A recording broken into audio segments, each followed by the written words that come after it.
Hello everyone, welcome to advance study pharmacy. आज हम बात करने वाले हैं क्वालिटी एश्योरेंस के बारे में। ये एक ऐसा डिपार्टमेंट है फार्मा इंडस्ट्री के अंदर जो एक मेजर रोल प्ले करता है फार्मा इंडस्ट्री में, that is quality assurance department. Manufacturing हो रही है हमारी मेडिसिन की, उसको एश्योरिटी दिलाता है that it is being manufactured in a proper assured quality. Okay, quality assurance की क्या क्या रिस्पॉन्सिबिलिटीज होती हैं, जॉब रोल क्या क्या होते हैं, कौन से सब डिपार्टमेंट्स होते हैं एंड बहुत सारी चीजें आज हम इस वीडियो लेक्चर में डिस्कस करने वाले हैं। सो देर नहीं करते हैं, लेट्स स्टार्ट द वीडियो। एक डेफिनेशन पर्पस के हिसाब से अगर हम जाने कि क्वालिटी एश्योरेंस बेसिकली होता क्या है, सो क्वालिटी एश्योरेंस क्या है, ये एक ऐसा हम कह सकते हैं कि प्रोसेस है या एक ऐसा डिपार्टमेंट है जो कि क्या करता है, जो हमारी मैन्युफैक्चरिंग हो रही है मेडिसिन की, उसको एश्योरिटी दिलाता है that it is manufactured according to the quality standards. Okay, so quality standards बहुत सारे होते हैं, गाइडलाइंस होती है जिनको हम लोग क्या करते हैं, फॉलो करके उन मेडिसिन की मैन्युफैक्चरिंग करते हैं। सो ये क्वालिटी एश्योरेंस डिपार्टमेंट इन्हीं स्टैंडर्ड्स को मद्देनजर रखते हुए ये देखता है कि हाँ, जो हमारी मैन्युफैक्चरिंग हो रही है वो उस स्टैंडर्ड के बेसिस पे और उन स्टैंडर्ड्स को फॉलो करते हुए, उन एसओपीज को फॉलो करते हुए उनकी मैन्युफैक्चरिंग हो रही है कि नहीं हो रही है। ओके, सो रिस्पॉन्सिबिलिटीज क्या होती है क्वालिटी एश्योरेंस की। फॉर एग्जाम्पल, जो हमारा क्वालिटी स्टैंडर्ड्स हैं उनकी एस्टेब्लिशमेंट हुई है कि नहीं है शॉप फ्लोर पे। अब बेसिकली ये समझ लेते हैं पहले कि सॉफ्ट फ्लोर क्या होता है। तो जहाँ पर भी हमारी जो मेडिसिन है उनकी मैन्युफैक्चरिंग हो रही है इन अ पर्टिकुलर एरिया, उसको हम क्या कहते हैं, शॉप फ्लोर कहते हैं। जो शॉप फ्लोर होता है उसके अंदर जो हमारी मैन्युफैक्चरिंग हो रही है वो उन क्वालिटी स्टैंडर्ड्स को ध्यान में रखते हुए, उन क्वालिटी स्टैंडर्ड्स को फॉलो करते हुए हो रही है कि नहीं हो रही है, ये काम किसका होता है, क्वालिटी एश्योरेंस का होता है।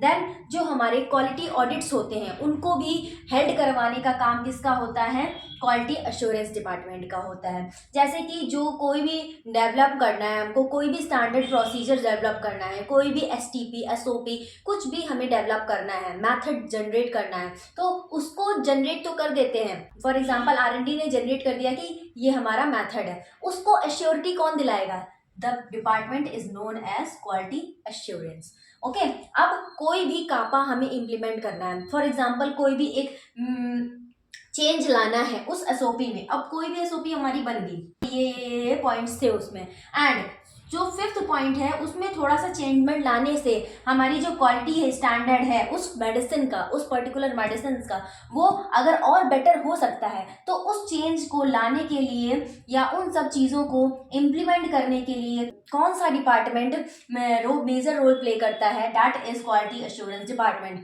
क्योंकि जो हमारा प्रोडक्शन एरिया है उसमें वो मेथड डेवलप किया गया। ओके, देन उसको उस मेथड के डेवलपमेंट से जो हमारी प्रोसेस हुई है मेडिसिन, उसको क्यूसी ने उसके सारे मेथड्स दिए, फिर उसके बाद further quality assurance QA department जो है उसको एश्योरिटी देगा that the method, in the method जो हमें हमारा जो पॉइंट है उसको हमें स्टैंडर्ड्स के अकॉर्डिंग उसको करना है इम्प्लीमेंट कि नहीं करना है, that permission will be given by the quality assurance department. और बहुत सारी जो रिपोर्टिंग होती है, ऑनलाइन रिपोर्टिंग्स होती है, मॉनिटरिंग्स होती हैं, ये सारी चीज़ें कौन एश्योर करता है, quality assurance department. So basically मैंने आपको ये बता दिया कि जो क्वालिटी एश्योरेंस डिपार्टमेंट के ऑफिशियल्स होते हैं वो क्या करते हैं, हमारी जितनी भी क्वालिटी स्टैंडर्ड्स हैं, जितनी भी गाइडलाइंस हैं, उन सबको एश्योरिटी देना, उन सबको इम्प्लीमेंट करना, ये सारी चीज़ें किसके अंदर आती हैं, that is quality assurance department. ना अब हम बात करेंगे कैसे क्वालिटी एश्योरेंस सिस्टम वर्क करता है।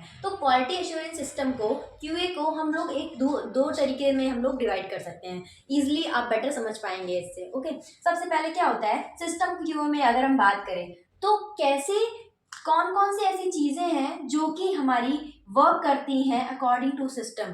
मतलब कि जैसे एक हमें इंटरनल ऑडिट परफॉर्म करवाना है, तो उसमें क्या क्या गाइडलाइंस हम चेक करेंगे, कौन कौन से बिहाफ पे, कौन कौन सी ऐसी चेकलिस्ट के हिसाब से हम उस सॉफ्ट फ्लोर में देखेंगे जाकर के, हाँ ये चीज़ें प्रॉपर फॉलो करी जा रही हैं कि नहीं करी जा रही हैं, उस एसओपी के अकॉर्डिंग पूरा काम जो है वर्क फ्लो चल रहा है कि नहीं चल रहा है। फॉर एग्जाम्पल प्रोडक्शन डिपार्टमेंट में अगर हम ग्रेनुलेशन ले लें, ग्रेनुलेशन में प्रॉपर सीविंग के बाद, साइजिंग के बाद, उसके बाद उसकी आरएनजी हो रही है, देन इसके बाद उसको शिफ्ट किया जा रहा है प्रॉपर फर्दर एफबीडी में, तो ये इसके बीच में कोई स्टेप तो बाईपास नहीं किया जा रहा। तो ये सारी चीज़ें एश्योर कौन करता है, हमें कैसे पता चलता है, जब हम इंटरनल ऑडिट करवाते हैं। देन इसके बाद आता है वेंडर का ऑडिट। अब फॉर एग्जांपल हमें पैरासीटामोल पीसीएम, इसको हमें क्या करना है, इसका ये एक तरीके का क्या है, एपीआई है। तो इस एपीआई को हमें कहीं ना कहीं किसी वेंडर से हम लेंगे, परचेज करेंगे। तो हम क्या करेंगे, उस कंपनी में, उस वेंडर की कंपनी में जा करके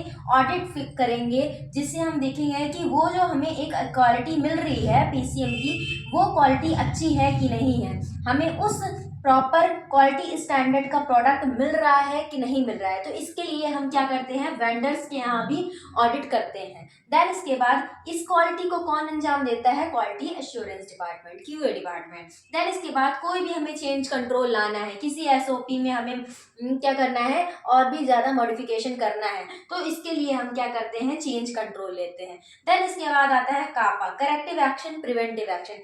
जैसे कि अगर हमने कोई भी चीज़ एक एसओपी में एक पॉइंट हमने क्या किया है, डाला है, तो अगर इसमें हम इसमें मॉडिफिकेशन कर दें, जिससे ये पॉइंट जो है वो और भी ज़्यादा हेल्पफुल हो रहा है हमारे एनालिस्ट के लिए या हमारे मैन्युफैक्चरिंग टीम के लिए, तो इस corrective action, preventing action method से हम क्या कर सकते हैं, उसमें मॉडिफिकेशन करते उसको और भी बेहतर एक एसओपी डेवलप कर सकते हैं। देन इसके बाद आता है कंप्लेंट हैंडलिंग। जब कोई भी हमारी मेडिसिन उस कंपनी की एक मार्केट में पहुंच जाती है, उसके बाद उस मार्केट में मेडिसिन में कुछ भी पाया जाता है, कोई भी डिफेक्ट, फॉर एग्जांपल डिफरेंट तरीके के टैबलेट के डिफेक्ट्स होते हैं या कैप्सूल के डिफेक्ट्स होते हैं, ये सारी चीज़ें अगर जो पेशेंट है या जो भी बायर है, कस्टमर है, उसको मिलती है, तो वो क्या करता है, कंप्लेन करता है। तो वो मार्केट कंप्लेन की भी हैंडलिंग भी कौन करता है, क्यूए डिपार्टमेंट करता है।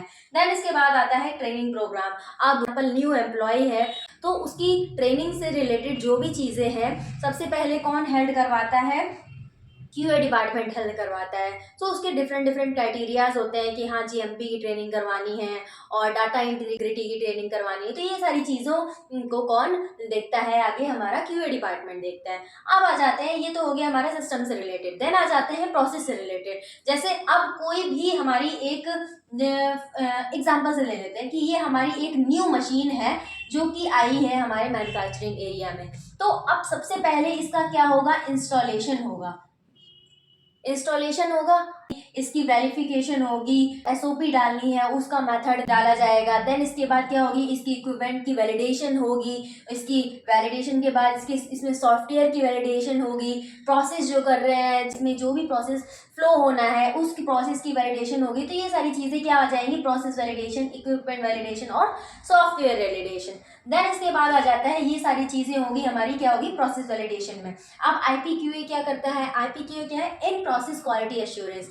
हमारी मैन्युफैक्चरिंग में एक बैच हमारा चल रहा है, ओके। सो हमारा कोई भी एक हमारा बैच है वो अगर चल रहा है, तो सबसे पहले क्या होगा, जो डिफरेंट डिफरेंट के स्टेजेस हैं, उन चीज़ों में डिफरेंट डिफरेंट स्टेज पे हम क्या करते हैं, सैंपल्स कलेक्ट करते हैं। क्या करते हैं, सैंपल्स। तो इन सैंपल्स को कलेक्ट करते हैं और उसके बाद उसकी different different testing. For example अगर हम छोटे से एग्जांपल लें, फॉर एग्जांपल हमारी टैबलेट जो है वो बन रही है, तो सबसे पहले क्या होगा, ग्रैन्यूल्स का फॉर्मेशन होगा। तो ग्रैन्यूल्स का फॉर्मेशन होगा, तो सबसे पहले क्या होगा, ब्लेंड स्टेज होगी। तो ब्लेंड स्टेज में उसका सैंपल लिया जाएगा, उसकी हम लोग वाटर टेस्टिंग करेंगे और उसके बाद फिर उसकी ब्लेंड यूनिफॉर्मिटी करेंगे, इसकी टेस्टिंग करेंगे, ठीक है। देन इसके बाद ये कंप्रेशन में आया, तो कंप्रेशन में इसकी हार्डनेस की टेस्टिंग करेंगे।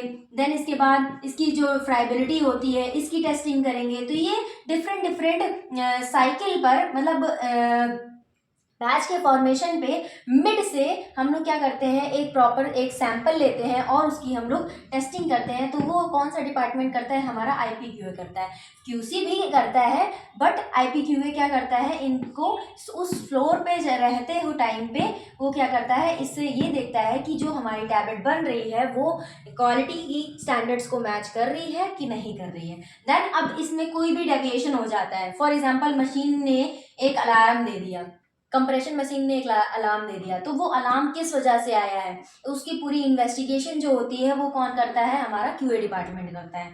अब उसमें क्यू OOT OOS ये सारी चीज़ें भी कौन हैंडल करता है, और कौन करता है, क्यूए डिपार्टमेंट हेड करता है। OOS मतलब आउट ऑफ स्पेसिफिकेशन, OOT मतलब आउट ऑफ ट्रेंड। ये आप आगे मैं लेक्चर्स लाऊंगी तो इसमें आपको बेटर समझ में आएगा कि OOS OT डेविएशन ये सब क्या होता है। ओके, तो ये सारी चीज़ें कौन हैंडल करता है? अनफॉर्चुनेटली जितने भी ये सारी चीज़ें हैं, जितनी भी हमारी क्रिटिकल प्रॉब्लम्स हो रही हैं, इन सबको हैंडल करने के लिए हमें क्या करना है, क्वालिटी एश्योरेंस का डिपार्टमेंट का क्या लेना है, हेल्प लेना है। इनके बिना कोई भी काम नहीं होता है मैन्युफैक्चरिंग एरिया में, और कह सकते हैं हम QC एरिया में, कहीं पर भी इनकी एश्योरिटी, इनकी प्रेजेंस के बिना या इनकी एब्सेंस के बिना कोई भी काम नहीं होगा। इनकी प्रेजेंस से ही सारी चीज़ें हैंडल आउट होती हैं। तो बेसिकली क्वालिटी एश्योरेंस हमें क्या करता है, प्रोवाइड करता है एश्योरिटी दैट कोई भी हम अपना जो भी, चाहे वो बैच फॉर्मेशन हो, चाहे वो QC में एक टेस्टिंग हो, ये सारी चीज़ों को एश्योरिटी कौन दिलाता है, क्वालिटी एश्योरेंस दिलाता है। सो बेसिकली ये पूरा एक ओवरव्यू था कि क्वालिटी एश्योरेंस डिपार्टमेंट में क्या क्या चीज़ें होती हैं और कैसे वर्क चलता है क्वालिटी एश्योरेंस डिपार्टमेंट में। होपफुली आप लोग को ये वीडियो अच्छा लगा होगा। प्लीज़ लाइक करिएगा, सब्सक्राइब करिएगा and share with your friends. Thank you very much for watching this video.